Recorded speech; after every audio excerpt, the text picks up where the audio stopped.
The Stockton and Darlington Railway, a railway once operating in the northeast of England, now its infrastructure connected with the rest of National Rail. This railway with its history may seem like any other. It served businesses and commuters alike, expanded its network where it saw fit, and eventually swallowed by a larger fish. But the Stockton and Darlington wasn't just any railway, for you see, it was the precursor to our modern railways and railroads. It wasn't simply created by having tracks laid out for trains to run along, although technically that's how it was made, but there's a rich history of innovation and pioneering which led to its inception. The first railway on record dates back to around 700 BC in Greece, known as the Diolkos. The Diolkos was built to easily and quickly move ships between the Ionian Sea and the Aegean Sea through the Isthmus of Corinth. The ships were loaded on wheeled platforms to carry them along the Diolkos, with the Diolkos being laid with grooved limestone providing guidance for the wheels of the platforms. Fast forward to the 12th century, and a form of railway tracks, known as wagonway, was introduced to mines in what is now Germany. Wooden planks were placed to easily move a minecart through the tunnels, given how muddy and wet the ground was. By the 16th century, a pin was inserted in the cart to help guide the cart along the planks. This cart design was later carried by the German miners over to England. Around the start of the 17th century began the use of horse-drawn wagonways or tramways. The technology used wagons with flanged wheels that were guided by wooden rails. The advantage of a wagonway compared to your average Joe multi-terrain horse carriage was a wagonway made it possible to carry more goods for each journey. For the most part, these tramways were used for transporting coal, but there were instances of passengers being served as well. Most notably was the Swansea and Mumbles Railway of 1807, which was the first horse-drawn passenger railway. Wooden rails were used during most of the 18th century, but the second half of the century made way to two new railway technologies, plateways and edge rails. Benjamin Outram had a vast interest in utilizing plateways, introducing his first plateway railway from Critch to Burbage Wharf in the late 18th century. Instead of having the wheels of carts be flanged and guided by the rails, being made of cast iron, were L-shaped, acting as their own flange for the wagon. Edge rails, on the other hand, were similar to the wooden tracks of wagonways. The difference between the systems is the entire rail being made of cast iron instead of wood. Due to the brittle nature of cast iron, both edge rails and plateways had to be made into short lengths attached together at their joint. The first official use of edge rails were introduced by William Jessup in 1789 for the Charnwood Forest Canal between Loughborough and Napiton. William Jessup would soon after partner with Outram to manufacture cast iron plateways and edge rails. By the early 19th century, most railways in England were using plateways over edge rails, although edge rails were more popular in the north. Now we know that railways have had a long history dating back to over 2 millenniums, but for most of their history, railways relied on man and animal to haul wagons and minecarts. Living creatures have their own limits, however, and how much tonnage they can carry. They also require demanding needs such as food, housing, and, if not slave labor, then being paid. While the Greeks were recorded to have established the first railway in the world, a Greek mathematician living in Egypt discovered a new way of creating motion through the use of steam. In the 1st century, the hero of Alexandria created a device called the alipile. It was simple. A vessel filled up with steam, the steam built up pressure, and the pressure caused the steam to expel out of nozzles, which in turn caused the vessel to spin. The device wasn't all that practical, other than being a pretty cool toy. So it wasn't until the 18th century when steam was used for a more conventional purpose. In the olden days of mining, a difficult challenge in maintaining a mine was removing water in the tunnels. Steam was being experimented in different applications since alipile, including a pump. Thomas Savery built and patented a workable steam pump in 1698, but the device had a few major drawbacks, including only working at shallow depths. In 1712, Thomas Newcomen made a steam pump that improved on Savery's design and ended up being a commercial success. Newcomen's pumps were in use for several decades, but were very inefficient as a lot of energy was wasted. So in 1765, James Watt took it upon himself to improve Newcomen's design with success and began producing his new and efficient engines in 1776. His engines were first designed as pumps, but he later modified the design to provide rotary motion for other machines. This meant that factories no longer needed to be located by rivers to get power through water mills, and instead could be located anywhere. In fact, Watt's engine was regarded as the driving force for the Industrial Revolution. But there was a giant flaw in all of these engines. These were low-pressure engines, which meant they needed to be quite large in order to provide power. But because of their large size, they weren't practical for motive power other than a boat. So, in order to have a smaller engine that could provide equal, if not greater power, one would need to generate a lot of pressure. high pressure if you will. However, Watt's patents prevented anyone from building a high-pressure steam engine during the 18th century, partially because he believed boilers at the time couldn't handle such pressure. But once his patents expired at the turn of the century, a new generation of steam engines had commenced. High-pressure engines were more or less experimented in the 18th century, but it was Richard Trevithick who made a functional engine right at the start of the new century. He was able to make an engine that was a fraction of the size of Watt's engines, and because it was smaller, meant it could be used in transportation. On Christmas Eve of 1801, Trevithick drove Puffing Devil, his very own steam-powered carriage. It was able to carry 6 passengers while traveling a distance of close to a mile. Unfortunately, the machine was destroyed a few days later by its own fire, but this didn't stop Trevithick from putting his expertise in a different transport sector: railways. In 1802, Trevithick built stationary steam engines for the Penny Darren Iron Works in Merthyr Tydfil. Witnessing how well Trevithick's engines were working, an ironmaster made a bet to a fellow ironmaster that steam power can haul 10 tons of coal on the 10-mile Merthyr tram road. The bet was accepted, so in 1804, Trevithick modified one of his engines to propel itself. Thus, the Penny Darren locomotive was born. On February 21st, 1804, the Penny Darren locomotive hauled 10 tons of ore in 5 wagons with an additional 70 people riding on board. It took 4 hours to make the trip, averaging a speed of a little more than 2 miles per hour. The Penny Darren not only became the first successful steam locomotive, but proved that steam locomotives were a possibility. The Penny Darren, however, was reverted back to a stationary engine as the locomotive's heavy weight damaged the cast iron plateway. After Penny Darren, Trevithick went on to create a new locomotive, Catch Me Who Can. In 1808, he made a small exhibition close to Euston where a circular track was laid out for the locomotive to run along. This venture was considered the first passenger service operated by a steam locomotive since the general public could ride on it. Trevithick hoped to gain investors through this exhibition, but unfortunately was left empty-handed, besides his locomotive breaking the exhibition tracks. After the exhibition, Trevithick no longer produced any more steam locomotives, but steam locomotives would continue to be developed by other pioneers. In 1812, the Middleton Railway was given the Salamanca steam locomotive created by Matthew Murray. The Middleton Railway was established back in 1757 as a horse-drawn tramway, but the Napoleonic Wars at the start of the 19th century caused a price hike for horses and their feed. Steam power was considered as an alternative to livestock, but because it was believed that a locomotive needed to be quite heavy to have traction, the weight of the engine would result in damaging the cast iron tracks. So the Salamanca was designed to be light, with her driving wheels, the wheels providing the actual propulsion for the locomotive, made into a gear. Meanwhile, the rail line was laid with teeth to act with the locomotive's geared wheels. Being able to carry 8 wagons with 26 tons of goods on her first run, Salamanca became both the first successful commercial steam locomotive and the first rack and pinion locomotive. Steam locomotives kept being designed and experimented with the hypothesis that having a normal wheel on a normal rail didn't have sufficient traction without the locomotive being heavy. But if it were heavy, then the engine would ultimately damage the tracks. In 1814, the manager of the Willem Colliery, William Headley, with the help of a blacksmith, Timothy Hackworth, put an end to this argument by creating Puffing Billy. Puffing Billy didn't have any extra bits and pieces to provide missing traction, so to speak. Although initially having 4 wheels, the 8-ton engine was too heavy for the plateway tracks she was meant to operate, so the engine was modified to include 4 extra wheels to distribute more of her weight. Even though the weight distribution gave the locomotive a little less adhesion, Puffing Billy was still able to pull her train, proving once and for all that a locomotive had no need for any add-ons to adhere to the tracks. Not only that, but the engine would go on to operate for nearly 5 decades. And on top of that, Puffing Billy still exists and is preserved at the Science Museum in London as the oldest surviving steam locomotive in the world. Now we know the developments of railways and their infrastructure and the beginnings of steam locomotives, but what does all of this have to do with the Stockton and Darlington Railway? Well, we have to go back in time just once more before the 19th century with a commodity called coal. You see, coal was practically essential for everyday life, much like computers are in today's world, and there was no place more demanding than London. So, if one were able to, they'd ship their coal over to the hungry behemoth. County Durham had coal practically everywhere: land, river, by the sea, you name it.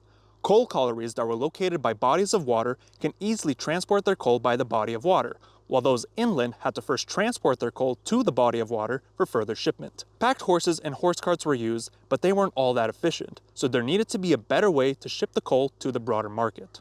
In 1767, George Dixon, a colliery operator among other titles, had proposed a canal be built to connect the Durham coalfields to the North Sea. At the time, canals were the most efficient way of hauling goods over land. Dixon and local business owners hired James Brindley, an expert in canals, to investigate a route for the collieries. Brindley laid out what he called the Winston to Stockton Canal Plan, Stockton having easier access to the North Sea via the River Tees. While the canal would have been more efficient at hauling coal, it had a pretty expensive price tag. Furthermore, horses were still required to traverse the hilly terrain from the collieries before unloading their goods onto boats. The plan was dropped upon these findings, though different variations of the 1767 plan kept getting investigated over the next several decades. After several revivals, a survey presented in July of 1818 called for a far more complex canal network to give better access to collieries. While the canal would run through many collieries and municipalities to Stockton,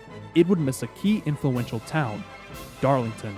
Because the proposed canal would bypass Darlington, and worried they would miss out on potential future investments, Edward Pease and the folks of Darlington set about to find their own way to get to Stockton. John Rennie was asked for help, given he made a canal proposal a few years earlier. He recommended a horse-drawn railway be built from the collieries of Bishop Auckland to Darlington, and a canal excavated from Darlington to Stockton. But Pease believed it would be better if the entire route was a railway. George Overton was brought in to consult Pease's idea and agreed that the railway was the way to go.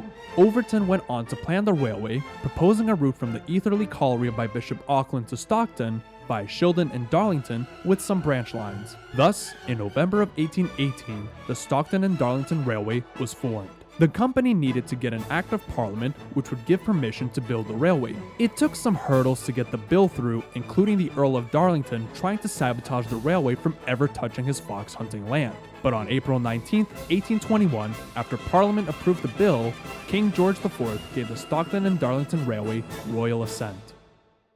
With royal assent, the railway could begin construction.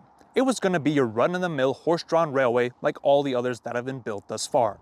Edward Pease was the owner of the railway, with board members having a share in the company. So, nothing special.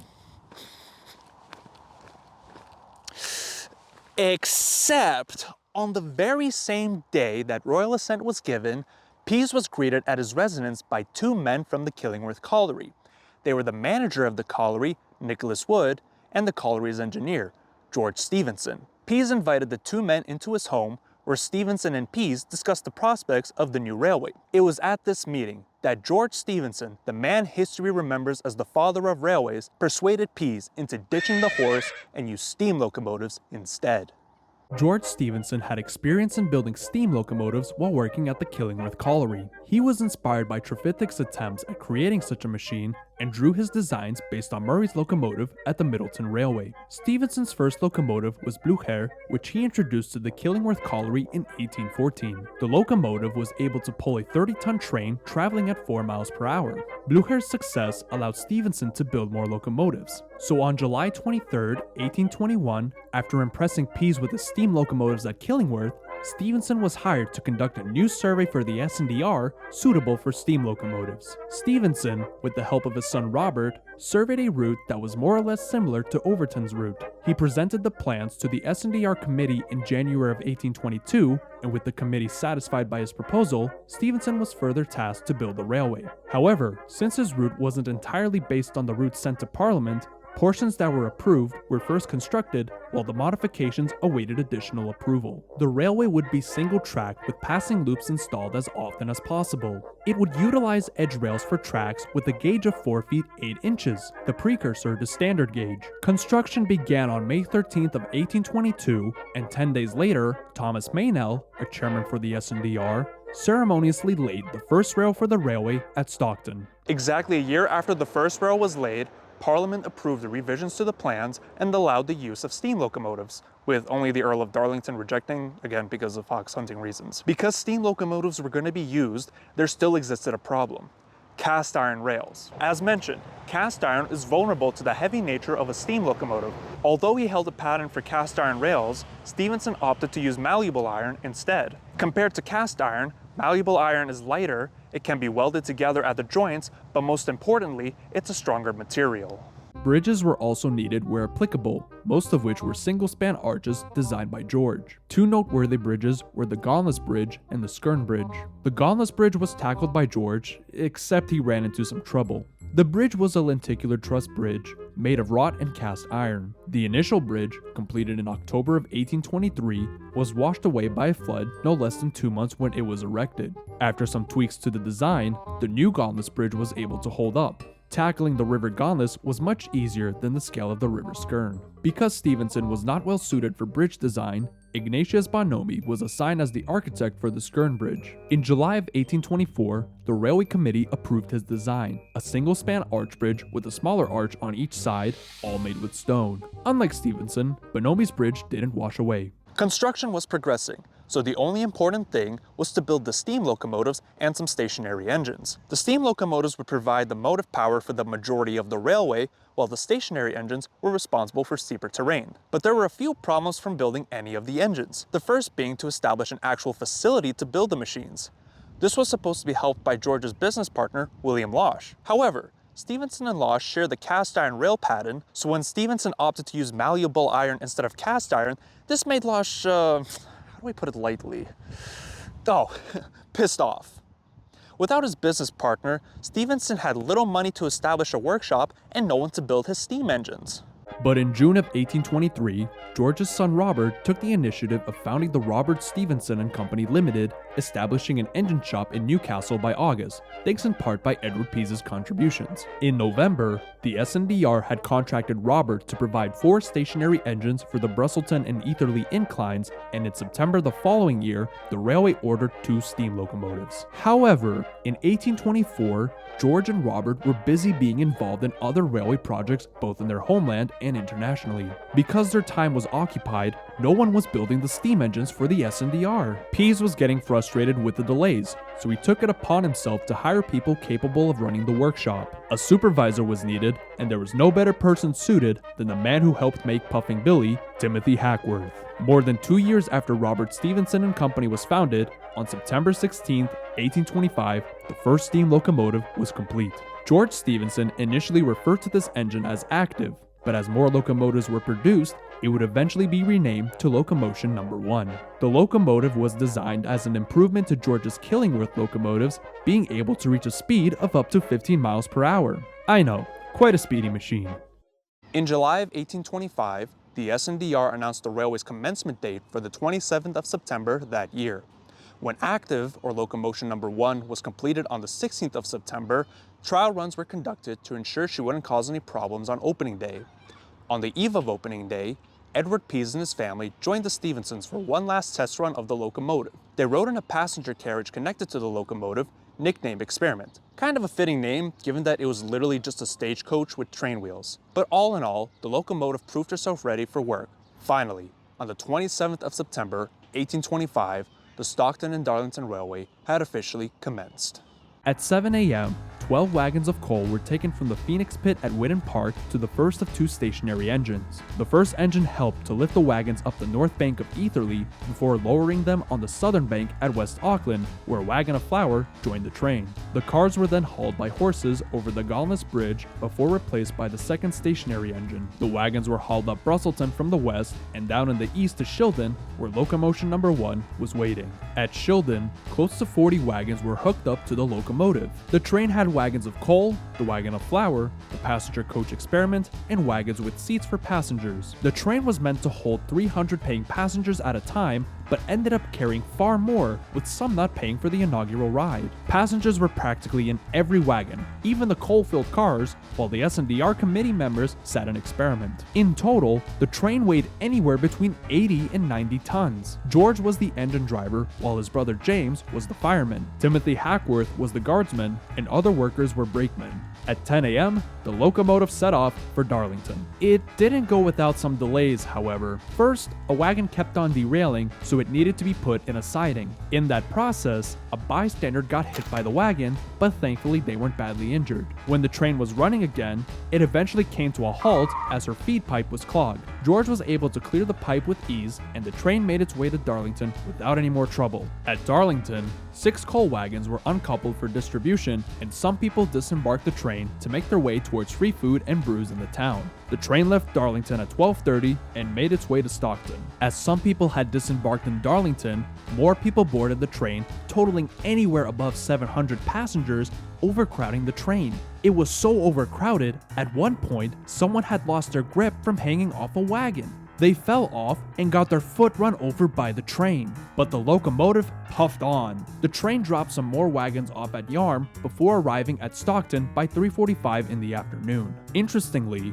during the journey from Shildon to Stockton, the train was being raced by horses and carriages. As determined as they all were, they were no match for the Iron Horse. In all, it took almost 5 hours to cover 20 miles on the first day. Despite some shortcomings along the journey, Locomotion number 1 was regarded as a success to its horse rival. Unfortunately for Edward Pease, that very same day, his son Isaac had passed away. It's not really known whether Edward and his family were at the inauguration of the railway.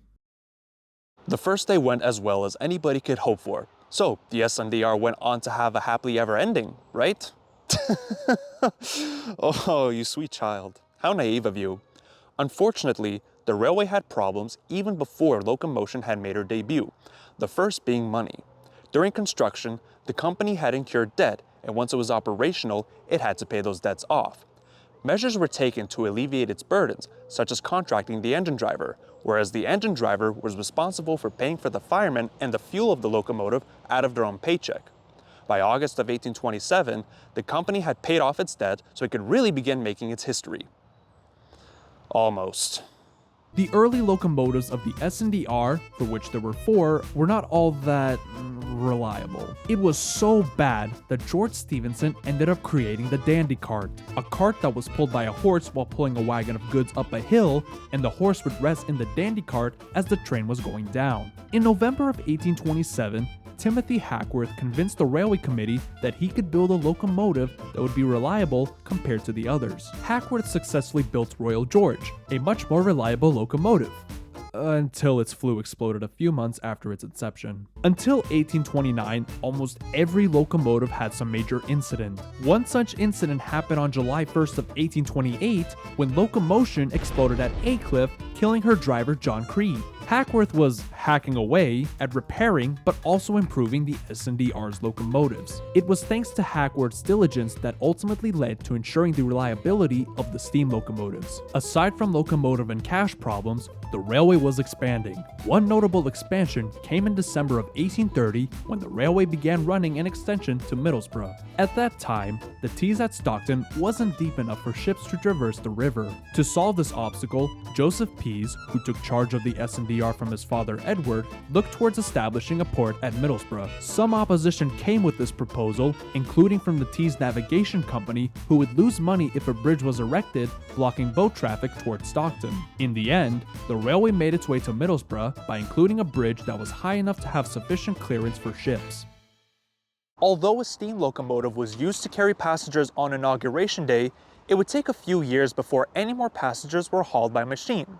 Initially, the Stockton and Darlington was a public railway, which meant anybody can operate on it. So, a month after opening, the S&DR loaned money to Thomas Close, who operated a passenger service using a horse in Experiment. Experiment was later rented to Richard Pickersgill, who retrofitted the carriage to have more space for passengers while being less, luxurious. Over time, other entrepreneurs joined the horse-drawn railway business, serving both goods and passengers. There weren't any formal stations for the time being, so passengers were picked up practically anywhere that was accessible, such as at crossings or pubs. The first official station building was built by 1827, located on Aycliffe Lane, today's Hyington Station, but it still took time for more formal stations to be established. Since the rail line was initially single-tracked, horse-drawn trains had to give priority to steam locomotives. When one horse came across another, things could have went violent as to who gets to go first. After some incidents, including one where a horse train collided with an engine,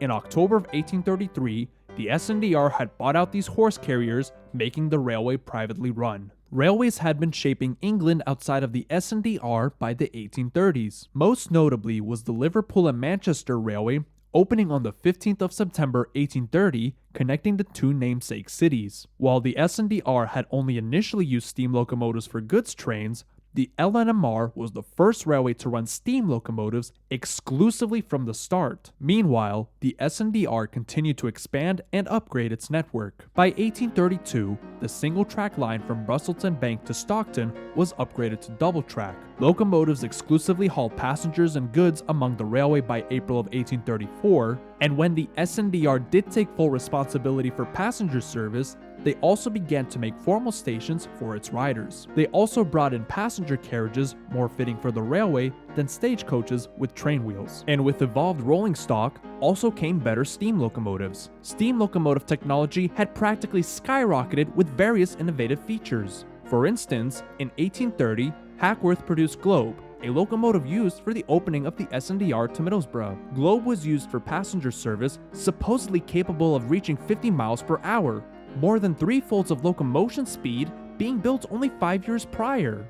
Globe did, however, blow up in 1839 from running out of water. She was never rebuilt because, at that point, locomotive technology had fundamentally evolved ever more, making Globe's design obsolete. While the S&DR was evolving, railways in England were making their way to London, and in the 1840s, London was looking to expand to Scotland. The York and North Midland Railway, formed in October of 1835, met with the S&DR to establish the Great North of England Railway. This railway was meant to further extend rail services from York to Newcastle via the S&DR's network. Newcastle would then be used to further connect north to Scotland. Two segments were planned, a line from York to Darlington and a line from Darlington to Newcastle. The plans were approved by Parliament, but only the line between York and Darlington was ever constructed. Newcastle still needed to be connected, so the Newcastle and Darlington Junction Railway was established to finish what the JNER failed to complete. This new line included connecting to as many existing railways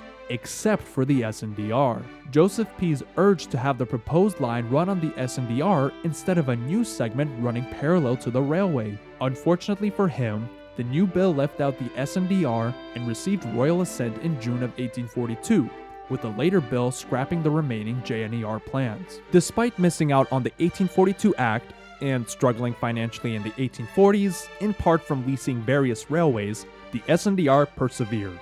In the 1850s, the discovery of iron ore in the east created a new bloodline for the railway. The iron was rather phosphorus, meaning it needed to be mixed with a more pure iron to be usable. To help solve this dilemma, pure iron was brought in from the west coast in exchange for Durham coal.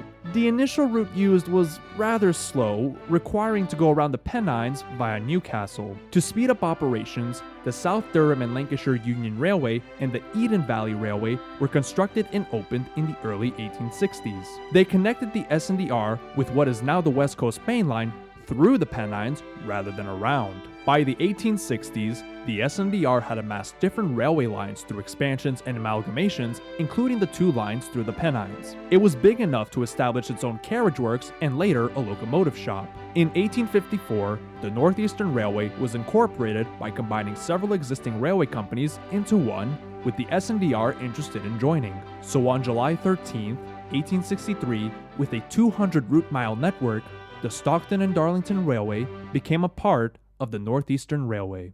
That's the story of the Stockton and Darlington Railway. But again, why is this an important railway? Honestly, I've had to rewrite this section multiple times because I keep coming to a different conclusion. But every time I wrote a conclusion, it just didn't seem right. So I'm just gonna go off script here.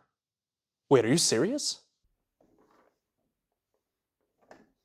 Oh yeah, not entirely off script. I have some notes to make sure that I know what I'm talking about. But like I said at the beginning of the video, it's ultimately a precursor to our modern railways. The reason that being said is because the main thing in my mind was the S&DR was an experiment. Like, it was a giant experiment. The experiment being that there was a mix of old technology and trying to bring in new technology. The old technology being like existing tracks, the sleepers, wagons, carriages, that kind of technology. And the new technology obviously being steam locomotives. But the thing is, the old technology is pretty much primitive. I mean, cast iron rails, even malleable iron is better than cast iron, but there's still some drawbacks there. And then the wagons and the carriages, like elephant in the room, experiment, and all the passenger coaches or carriages that were used. No one knew what a passenger carriage should look like. I mean, you had horse-drawn tramways, but they were still stagecoaches with train wheels. And the S&DR basically just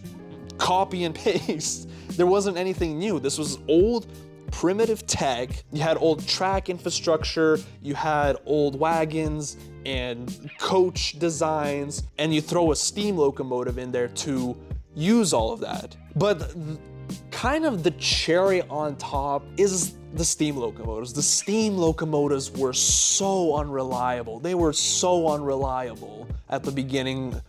Not just the beginning, for the first like 5 years of the Stockton and Darlington's railway's existence. Horses were still ultimately used. They were heavily used. You had all these entrepreneurs using horses to draw goods and passengers because the steam locomotives were crap.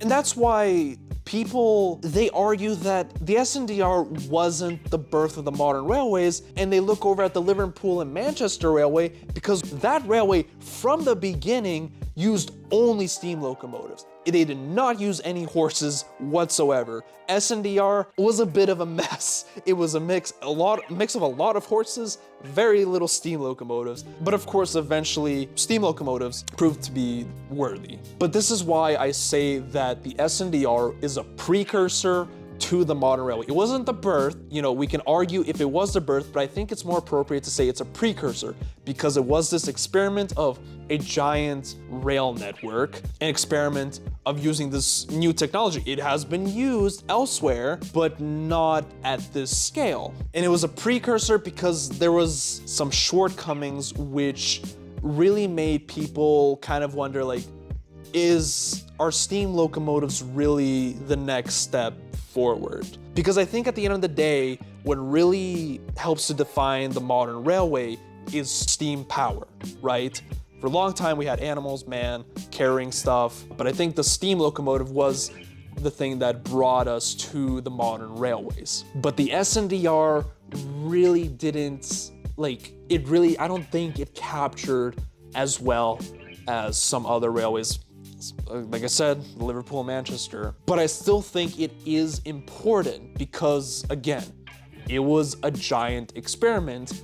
A lot of lessons were learned to make sure that other railways could succeed with the use of steam locomotives and then, generate a completely new infrastructure and new rolling stock as well. So the Stockton and Darlington Railway, at the end of the day, it's a precursor to our modern railways and railroads. But I mean, that's just the beauty of trains, railways, railroads, whatever. Trains aren't perfect. Nothing is perfect, but we can always learn to do better.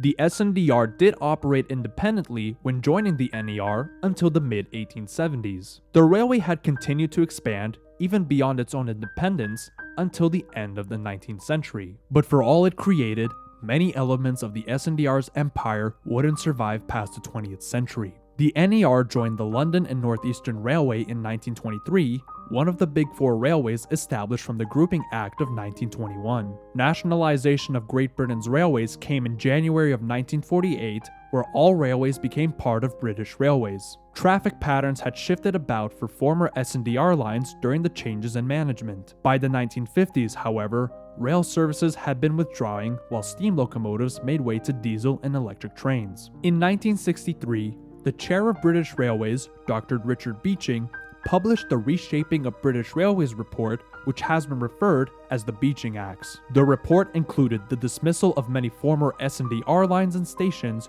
due to their very little use, if they had any. By 1965, all that remained from the S&DR was the line from Darlington to Saltburn via Stockton and Millsborough, and a connection to Bishop Auckland. However, there are pieces of the S&DR that have been preserved. For instance, the Weardale Railway is a heritage line that runs between Bishop Auckland and Stanhope, a former line from the S&DR. There are also relics either scattered throughout the former lines or homed at museums. Thank you for joining me. I hope you enjoyed watching the video as much as I enjoyed making it for you. I'd like to give a quick thanks to the Northern Echo and the Friends of the Stockton and Darlington Railway, as well as other sources for the making of this video. If you end up in the area, check out the Friends of the S&DR's walking guides. You can walk along former lines as well as current ones to learn more about some interesting facts on history and find some existing relics. With all of that, next stop,